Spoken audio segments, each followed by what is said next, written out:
Welcome to my YouTube channel SK city point. तो आज की इस वीडियो में बात करने वाले हैं एसआईआर फॉर्म के बारे में, यानी स्पेशल इंटेंसिव रिवीजन। बिहार के बाद अब 12 राज्यों में एसआईआर लागू कर दिया गया है। उत्तर प्रदेश में भी अब एसआईआर लागू कर दिया है और काम जोरों से चल रहा है। अगर आप उत्तर प्रदेश से बिलोंग करते हैं तो यह वीडियो आप सभी लोगों के लिए बहुत ही इम्पोर्टेंट होने वाली है। तो वीडियो को शुरू से लास्ट तक देखें, वीडियो को बिल्कुल भी स्किप ना करें। अगर आप वीडियो को थोड़ा सा भी स्किप करते हैं तो आपको कुछ समझ नहीं आएगा। चलिए दोस्तों, वीडियो शुरू करते हैं। तो दोस्तों, एसआईआर फॉर्म को भरना ज़रूरी है, जो आपको बीएलओ की तरफ से दिया जाएगा। तो उस फॉर्म को आप कैसे भरेंगे, क्या क्या जानकारी उसमें भरनी है, तो मैं आपको आपका जो एसआईआर फॉर्म है वो भर के दिखाऊंगा। तो एसआईआर फॉर्म भरने से पहले बात कर लेते हैं एसआईआर फॉर्म क्या है, उसके बाद आपको फॉर्म भर के दिखाएंगे। तो एसआईआर स्पेशल इंटेंसिव रिवीजन नाम से जो फॉर्म है, जो आपको बीएलओ की तरफ से बनने को मिलेगा। तो उसका क्या कार्य है हमारे जीवन में। तो एसआईआर फॉर्म अगर आप नहीं भरते हैं तो आने वाले 2025-26 चुनाव में आपका जो नाम है वो वोटर लिस्ट से हटा दिया जाएगा। तो सरकार आपसे जो एसआईआर फॉर्म भरवा रही है वो 2003 की जनगणना के हिसाब से आपको जो एसआईआर फॉर्म है वो भरा जाएगा, और आपको 2003 की जनगणना की जो लिस्ट है वो आपको डाउन करके दिखाएंगे। तो उसी लिस्ट के माध्यम से आपका जो एसआईआर फॉर्म भरा जाएगा वो 2003 की जनगणना लिस्ट से ही आपका जो एसआईआर फॉर्म भरा जाएगा, और आप अपना और अपने परिवार का जो एसआईआर फॉर्म उसी लिस्ट से भर पाएंगे। तो इसी बात है, अगर आप अपना जो एसआईआर नहीं भरेंगे तो आने वाले 2025-26 में आपका जो नाम है वो वोटर लिस्ट से हटा दिया जाएगा और आपकी जो नागरिकता है वो रद्द कर दी जाएगी। तो हमारे पास नागरिकता साबित करने के लिए हमारे पास एक ही मूल दस्तावेज होता है, वो है वोटर कार्ड। अगर आपका वोटर लिस्ट से नाम कट जाएगा तो आने वाली जितनी भी योजना है आप सभी योजनाओं से वंचित रह जाएंगे। तो इसलिए गवर्नमेंट ने एसआईआर लागू कर दिया है, जो 12 राज्यों में जो लागू कर दिया गया है उसमें उत्तर प्रदेश भी शामिल है। तो आइए अब एसआईआर फॉर्म को भर के दिखाते हैं, तो उसमें क्या क्या जानकारी आपको फिल करनी होगी। तो आइए आपको स्टेप बाय स्टेप बताते हैं। तो यहाँ से आइए, आपका जो एसआईआर जो फॉर्म है, अगर आप लोग नहीं भर पा रहे हैं, अगर आप लोग गलती कर रहे हैं, तो मैं आइए यहाँ से आपका जो एसआईआर जो फॉर्म यहाँ पर आपको भर के दिखाता हूँ। तो यहाँ से आपको यहाँ पर आपका जो एसआईआर फॉर्म यहाँ से आपको वीडियो की तरफ से मिल जाएगा। तो नहीं मिला है तो आपको यहाँ पर कुछ ही दिनों में आपका जो बीएलओ है, बीएलओ की तरफ से आपका जो फॉर्म है वो आपके घर पर पहुँचा दिया जाएगा। तो यहाँ से जब आपको जो फॉर्म है वो मिलेगा तो यहाँ पर आपको ये एक क्यूआर कोड यहाँ पर शो होगा। क्यूआर कोड शो होने के बाद यहाँ पर आपका जो ओल्ड फोटो है, ओल्ड फोटो यहाँ पर शो होगा। फिर यहाँ से आपको एक न्यू फोटो यहाँ पर पंच करना पड़ेगा। फिर यहाँ से देखेंगे तो यहाँ से हम डिटेल्स को भरते हैं। तो यहाँ से हम डिटेल्स को देख लेते हैं। तो यहाँ से सबसे पहले डिटेल्स में यहाँ से आपको डेट ऑफ बर्थ है, यहाँ पर आपको देखने को मिल जाती है। यहाँ पर आप डेट ऑफ बर्थ यहाँ पर फिल कर देंगे। फिर फिल करने के बाद यहाँ से आपको जो आधार नंबर है, आधार नंबर फिल करेंगे। आधार नंबर को फिल करने के बाद यहाँ पर मोबाइल नंबर को फिल करेंगे। मोबाइल नंबर को फिल करने के बाद यहाँ से आप अपने जो पिताजी का नाम यहाँ पर देंगे। पिताजी का नाम देने के बाद यहाँ से पिताजी का जो ईपीआईसी नंबर होता है, जो पहचान पत्र पर जो ईपीआईसी नंबर डला होता है, वो नंबर यहाँ पर फिल करके फिर यहाँ से अपनी जो मदर है, मदर का नाम फिल करेंगे। ऐसे ही मदर का नाम फिल करने के बाद यहाँ पर उन्हीं का जो पहचान पत्र है, पहचान पत्र पर ईपीआईसी जो नंबर होता है उनका भी ईपीआईसी नंबर यहाँ पर भरेंगे। भरने के बाद तो यहाँ से आपको एक ऑप्शन होता है पति पत्नी का नाम यदि लागू हो तो यहाँ पर उनका नाम यहाँ पर भरेंगे। ऐसे ही अगर आपके पत्नी या पत्नी का नाम जो ईपीआईसी नंबर है, अगर आपकी शादी हो चुकी है तो यहाँ पर उनका जो पहचान पत्र होगा, पहचान पत्र का नंबर यहाँ पर भरेंगे। फिर यहाँ से देखेंगे, फिर यहाँ से आपको ये 2 कॉलम है, यहाँ पर आपको ये 2 कॉलम्स होते हैं। तो आपको इन दोनों कॉलम में से एक ही कॉलम को भरना है। तो आइए मैं आपको बताता हूँ किन लोगों को कौन सा कॉलम बनना है और किन लोगों को कौन सा वाला कॉलम बनना है। तो यहाँ से जिन लोगों को पहला वाला कॉलम बनना है वो लोग, यदि आपका नाम 2003 की वोटर लिस्ट में होगा तो आपको जो पहला वाला जो कॉलम है वो आपको भरना होगा। तो किस तरीके से भरेंगे, तो आइए मैं यहाँ से आपको जो पहला वाला कॉलम है वो सबसे पहले आपको भर के दिखाता हूँ। उसके बाद आपको जो दूसरा कॉलम है वो आपको बताऊँगा किन लोगों के लिए जो दूसरा कॉलम है। तो पहला जो कॉलम है वो, अगर आपका जो 2003 में अगर आपका वोटर कार्ड बना होगा तो यहाँ से आपको जो पहला वाला जो कॉलम है वो आपको भरना होगा। तो किस तरीके से भरेंगे, तो यहाँ से मैं आपको बताऊंगा, स्टेप बाय स्टेप बताने वाला हूँ। तो सभी लोगों को दोनों जो कॉलम है वो नहीं बनने हैं, तो केवल एक ही कॉलम बनना है। तो अगर आपका जो 2003 की वोटर लिस्ट में नाम है तो यहाँ से आप जो पहला वाला कॉलम भरेंगे, और दूसरा वाला कॉलम यदि आपका वोटर लिस्ट में नाम नहीं है वो मैं आपको बाद में बताऊंगा। तो सबसे पहले मैं जो पहला वाला कॉलम है उसको भर के दिखाता हूँ। तो यहाँ से देखेंगे तो यहाँ से आपका जो इलेक्ट्रॉन नंबर, यहाँ पर आप अपना जो नाम है यहाँ पर भर लेंगे। भरने के बाद यहाँ से आपके पास एक ईपीआईसी जो नंबर होता है वो यहाँ पर भरने के बाद यहाँ से आपका रिलेटिव नाम यहाँ पर छोड़ देंगे, रिलेशनशिप भी छोड़ देंगे। फिर यहाँ से आपको जो डिस्ट्रिक्ट है, डिस्ट्रिक्ट यहाँ पर भरनी होगी। फिर यहाँ से आप स्टेट, आप किस स्टेट से आते हैं तो यहाँ से आप अपनी स्टेट का नाम यहाँ पर भरेंगे। फिर यहाँ से आपका जो विधानसभा क्षेत्र है, विधानसभा क्षेत्र, और फिर यहाँ से देखेंगे विधानसभा क्षेत्र का नाम यहाँ पर भरेंगे।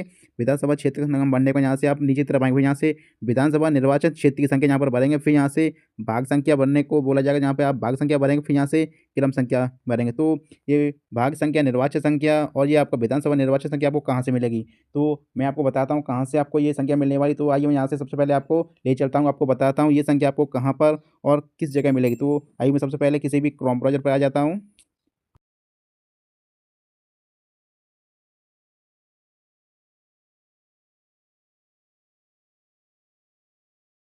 तो यहाँ से आपको क्रोम ब्राउज़र पर जाना होगा और उसमें सर्च करेंगे वोटर। वोटर सर्च कर लेंगे तो यहाँ से आपके सामने पहला ही लिंक शो होगा वोटर का, तो सिंपली आपको इसी वाले ऑप्शन पर क्लिक करना होगा। तो जैसे आप क्लिक करते हैं तो यहाँ से आपके सामने ऑफिशियल लिंक खुलकर आ चुका है वोटर का। तो सिंपली यहाँ से देखेंगे तो यहाँ से आपको कुछ नहीं करना, तो यहाँ से आपका जो ऊपर की तरफ आ जाना होगा, तो यहाँ से आपको SIR नाम का एक ऑप्शन शो होता है यहाँ, तो यहाँ से देख लेंगे। तो यहाँ से आपको SIR नाम का यहाँ पर ऑप्शन शो हो रहा है। तो यहाँ पर इसी के नीचे एक ऑप्शन शो हो रहा है फिल एन्यूमिनेशन फॉर्म के नीचे आपको एक ऑप्शन शो हो रहा है search your name in last SIR। तो सिंपली आपको इसी वाले ऑप्शन पर क्लिक करना होगा, सेकंड वाले पे। तो आइए हम यहाँ सेकंड वाले ऑप्शन पर क्लिक कर लेते हैं। फिर यहाँ से हमें स्टेट को सिलेक्ट करना होगा कि आप किस स्टेट से आते हैं। तो यहाँ से हम उत्तर प्रदेश को सिलेक्ट करते हैं, तो यहाँ से हम उत्तर प्रदेश से आते हैं। तो सिलेक्ट करने के बाद यहाँ से हम व्यू वाले ऑप्शन पर क्लिक करेंगे। तो यहाँ से जैसे हम व्यू वाले ऑप्शन पर क्लिक करते हैं तो यहाँ से हमें अपनी जो डिस्ट्रिक्ट है, डिस्ट्रिक्ट को सिलेक्ट करना होगा कि आप किस डिस्ट्रिक्ट से आते हैं। तो यहाँ से हम डिस्ट्रिक्ट को सिलेक्ट कर लेते हैं। फिर यहाँ से हम सिलेक्ट AC में, तो यहाँ से आपका जो भी विधानसभा है, तो यहाँ पर अपनी जो विधानसभा यहाँ पर सेलेक्ट कर लेंगे। विधानसभा सेलेक्ट करने के बाद यहाँ से शो वाले ऑप्शन पर क्लिक करेंगे। तो यहाँ से जैसे ही हम क्लिक करते हैं तो यहाँ से देख सकते हैं, तो यहाँ से आप अपने जो गांव का जो नाम है, यहाँ पर आपकी जो ग्राम पंचायत है यहाँ पर आपको देखने को मिल जाती है। तो यहाँ पर उनके जो सभी नाम हैं यहाँ पर आपको देखने को मिल जाएंगे। तो यहाँ से कई सारे यहाँ पर स्टेप दिखाई देंगे आपको। तो यहाँ पर आपने ये स्टेप को देख लीजिए, तो यहाँ से आपको कई सारे स्टेप शो होंगे। तो यहाँ से आप अपने जो गाँव का जो नाम है, जो आपका ग्राम पंचायत है, वहाँ पर अपने यहाँ पर आप अपने अकॉर्डिंग देख लीजिए कहाँ पर आपकी जो ग्राम पंचायत यहाँ पर शो हो रही है। तो यहाँ से आपको एक ऑप्शन शो होता है डाउनलोड वाला, तो सिंपली आपको डाउनलोड वाले ऑप्शन पर क्लिक करना होगा। फिर यहाँ से आपको एक ऑप्शन होता है कैप्चर कोड का, सिंपली आपको कैप्चर कोड वाले ऑप्शन पर क्लिक करना होगा। यहाँ से आपको कैप्चर कोड यहाँ पर भर के, तो यहाँ से आप कैप्चर कोड को भर लीजिए। कैप्चर कोड को भरने के बाद यहाँ से आप सबमिट कर देंगे। तो यहाँ से जैसे सबमिट कर देंगे तो आपका जो भी इंट्रोल रोल जो PDF है, तो यहाँ से इलेक्ट्रो रोल PDF यहाँ पर आपके सामने डाउनलोड होकर आ जाएगी। तो यहाँ से देखेंगे, तो आइए यहाँ से इसको ओपन कर लेते हैं। ओपन करने के बाद यहाँ से आपका जो क्रम संख्या, जो मकान संख्या, यहाँ पर जो भी संख्या मांगी गई है, क्रमांक संख्या, और यहाँ पर जो जितनी भी संख्या मांगी गई हैं, तो यहाँ पर सभी संख्या आपको देखने को मिल जाती है। तो यहाँ से देखेंगे तो यहाँ से आपका जो विधानसभा क्षेत्र है यहाँ पर आपको देखने को मिल जाता है। तो आपको उसी जो PDF में आपका जो जो विधानसभा निर्वाचन क्षेत्र की संख्या है वहाँ पर देखने को मिल जाती है। तो यहाँ से देख सकते हैं भाग संख्या देखने को मिल जाती है, क्रम संख्या देखने को मिल जाती है। तो सभी संख्या को आप यहाँ पर इसमें नोट कर लेंगे। नोट करने के बाद आपका जो पहला जो कॉलम है यहाँ पर कंप्लीट हो जाएगा। तो यदि आपका 2 या 3 में वोटर लिस्ट बना हुआ है, वोटर कार्ड बना हुआ है, तो यहाँ पर आपका जो पहला वाला कॉलम है उसको बनना होगा। तो आइए आप दूसरे कॉलम की बात कर लेते हैं। तो जो ये तो पहला कॉलम हो गया। अब जो आप लोगों को केवल एक ही कॉलम को बनना होगा। यदि आपका जो 2003 में वोटर लिस्ट बना है तो आपको ये पहला वाला कॉलम को सिलेक्ट करना होगा, अन्यथा में आपका जो दूसरा वाला कॉलम को आपको नहीं बनना है। तो और जो ऊपर वाली जो डिटेल है यहाँ पर आपको सभी लोगों को भरनी है, तो वो तो आपको कंपलसरी भरनी है सभी लोगों को डिटेल। पहला वाला कॉलम वाला जो ऑप्शन है यहाँ पर केवल यदि आपका 2003 की वोटर लिस्ट में नाम है तो केवल आपको पहला ही वाला जो ऑप्शन है उसको सिलेक्ट करना होगा। अब आइए मैं यहाँ से दूसरे कॉलम की बात कर लेते हैं। तो आप यहाँ से देखेंगे, तो यहाँ से देख लेंगे, तो यहाँ से यदि आपका नाम 2003 की वोटर लिस्ट में नहीं है तो यहाँ पर आप अपने माता पिता की यहाँ पर जानकारी यहाँ पर प्रोवाइड कराएंगे। तो सीधी सी बात है, अगर आपका जो 2003 की वोटर लिस्ट में नाम नहीं है तो यहाँ पर आप अपने माता पिता का जो भी डिटेल्स है यहाँ पर भरेंगे। तो यहाँ से देखेंगे, तो यहाँ से आपको अपने जो माता पिता हैं यहाँ पर माता पिता में से किसी एक का नाम यहाँ पर दे देंगे। फिर यहाँ से EPIC नंबर, अपने माता या पिता का जो EPIC नंबर है, जो वोटर कार्ड में जो EPIC नंबर दिया होता है वो नंबर यहाँ पर भरेंगे। फिर यहाँ से रिलेटिव नाम में आपके पिताजी है, पिताजी का नाम यहाँ पर भरना होगा। फिर यहाँ से रिलेशनशिप में यहाँ पर आप बाबा दादा जो भी बनना चाहते हैं यहाँ पर भर दीजिए। फिर यहाँ से आपको यहाँ पर डिस्ट्रिक्ट है, डिस्ट्रिक्ट को भरेंगे। डिस्ट्रिक्ट को भरने के बाद यहाँ से आप अपनी स्टेट है, स्टेट को भरेंगे। फिर यहाँ से आपका जो विधानसभा क्षेत्र का नाम है, आपके पिताजी की ही जानकारी यहाँ पर भरी जाएगी। तो यहाँ पर आपकी जानकारी नहीं है तो यहाँ पर जो भी जानकारी दी जाएगी वो आपके पिताजी के ही नाम पर दी जाएगी। तो ऐसे यहाँ पर अपनी जो PDF है मैंने बता दिया है किस तरीके से आप यहाँ पर भाग संख्या को, क्रम संख्या को, विधानसभा क्षेत्र की संख्या को, विधानसभा क्षेत्र का नाम यहाँ पर देख पाएंगे। तो आपकी सभी जानकारी उस लिस्ट में देखने को मिल जाती है। तो यहाँ पर SIR भरना कंपलसरी है। अगर आप SIR नहीं भरते हैं तो आगे चल के आपको प्रॉब्लम का सामना करना पड़ सकता है। तो अगर आप अपना जो SIR फॉर्म है वो नहीं आया है आप लोगों के पास, तो आप लोग अपने BLO से संपर्क करके अपना जो SIR फॉर्म है वहाँ पर भरवा दीजिए। तो आप लोग अपना जो SIR फॉर्म का क्या क्या डॉक्यूमेंट्स अटैच करने हैं, तो यहाँ से आपको ये फॉर्म अटैच करना है और इसी के अलावा आपके पास जो भी मैंने आपको वोटर लिस्ट में वहाँ पर 2003 की जो निर्वाचन जो वोटर लिस्ट मैंने आपको बताई है, वहाँ पर आपका जो लिस्ट में जो नाम होगा, उस पेज को यहाँ पर उसके साथ अटैच करके और आधार कार्ड, वोटर कार्ड को अपना अटैच करके अपना जो बीएलओ है, बीएलओ को यहाँ पर सबमिट करवा दीजिए। फिर सबमिट करवाने के बाद आपका जो भी फॉर्म वहाँ पर वेरीफाई हो जाएगा। तो अगर आप अपना जो एसआईआर फॉर्म को नहीं भरते हैं, तो आगे चल के आपकी जो नागरिकता है वो समाप्त कर दी जाएगी। तो आगे चल के आपको बहुत ही दिक्कतों का सामना करना पड़ सकता है। फिर यहाँ से देखेंगे तो यहाँ से आपका जो लास्ट जो ऑप्शन आता है वो है, अब यहाँ पर आप अपने जो हस्ताक्षर हैं, हस्ताक्षर कर दीजिए। तो यहाँ से हस्ताक्षर करने के बाद आप जो भी डॉक्यूमेंट मैंने आपको बताए हैं, वो डॉक्यूमेंट्स आपको इसके साथ अटैच करके बीएलओ को सबमिट करवा देने होंगे।